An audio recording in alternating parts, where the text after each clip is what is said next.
សួស្តីបងប្អូនទាំងអស់គ្នាស្មាននេះកំពុងតែមកសម្រាប់ញ៉ាំទឹកម៉ោង 9 ពេលព្រឹកថ្ងៃនេះបេះសាឡាត់កំពុងពីរក្រុមបងប្អូនទាំងអស់គ្នាងាកទៅខាងក្រោយក៏មានមួយក្រុមទៀតដែរពីរក្រុមនេះគឺគ្នា8នាក់ចាមកសម្រាប់ដើរទៅខាងក្រោយថ្ងៃនេះមកបេះនៅជិតហៅស៊ីរបស់ហើយអញ្ចឹងណាបងប្អូននេះខាងនេះគឺគេដាំខាត់ណាឥឡូវធំហ្នឹងនេះបងប្អូនខាត់ណាគេធំតែគេអត់កាត់ទេតែមើលជាគេបោះចោលទៀតអើយខាត់ណានេះហើយលើកមុនក្តារគឺគេដកចោលមកសាហើយឥឡូវខាងក៏ធំដែរមិនដឹងគេគិតយ៉ាងម៉េចទេតែបើគេបោះចោលចង់សុំគេមកដៃទឹកហូបដែរព្រោះយើងធ្វើការខាងសាឡាត់យើងអត់មានបន្លែនេះទេយើងសុំគេទៅនោះបងប្អូនមកក្រុមទៀតខាងនេះគេកំពុងតែញ៉ាំទឹកញ៉ាំនំហើយទៅចែកពិភាក្សា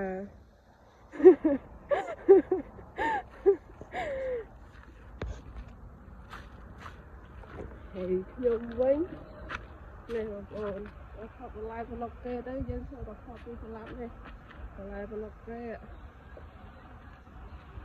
ហើយទេសភាពជុំវិញនេះហៅស៊ឺរបស់ជនជាតិថៃបងប្អូនមានប្រមាណរឿងទេតែហៅស៊ឺតកែខ្ញុំនោះតែបែកខាងនោះមានប្រមាណ6រឿងទៀតនៅខាងនោះអញ្ចឹងមានគ្រប់កន្លែងតែម្ដងនេះទេសភាពជុំវិញនៅបងប្អូនហើយហៅស៊ឺគេគឺដាំខាត់ណាច្រើនមែនតើរឿងនេះគឺខាត់ណាជាមួយទៅដល់ខាងមុខទៀតគឺខាត់ណាដែរគ្រប់តែខាត់ណាបងប្អូនអើយប៉ុន្តែគេអត់កាត់ទេប្រហែលជាបោះចោលទៅបោះចោលហើយបើនេះវិញពេញរងនេះបងប្អូនចាំតិចនេះខាងនេះវិញពេញរងតែម្ដងល្អបងប្អូនណាបានហូបវិញឆ្ងាញ់ណាយកឆាមួយសាច់គោឆាមីអីក៏ឆ្ងាញ់ដែរនេះពេញរងអញ្ចឹងហៅស៊ឺគេមកដល់ខាងនោះបងប្អូនហើយនេះទេសភាពជុំវិញកន្លែងខ្ញុំធ្វើការវាស្រូវវាស្រែគេឥឡូវអត់មានស្រូវទេតែគេជួយដីតិចទៀតគេស្ទូងហើយ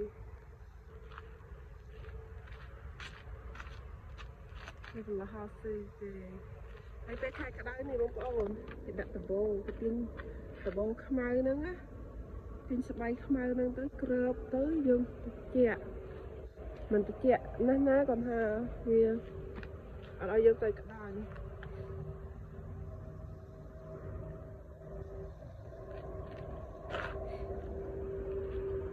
មកកំរ៉ាអញ្ចឹងអត់មានទៅណាមកធ្វើឲ្យយើងបងប្អូនទៅធ្វើអូរ៉ានវាខាត់ណាបងប្អូនមកច្រើនមែនតែខ្ញុំចឹងដឹងគេនឹងកាត់លក់ទៀតឬក៏មកដឹងដែរអូខេបងប្អូនទាំងអស់គ្នាវីដេអូមានតែប៉ុណ្្នេះទេជួបគ្នាវីដេអូក្រោយទៀតបាយបាយ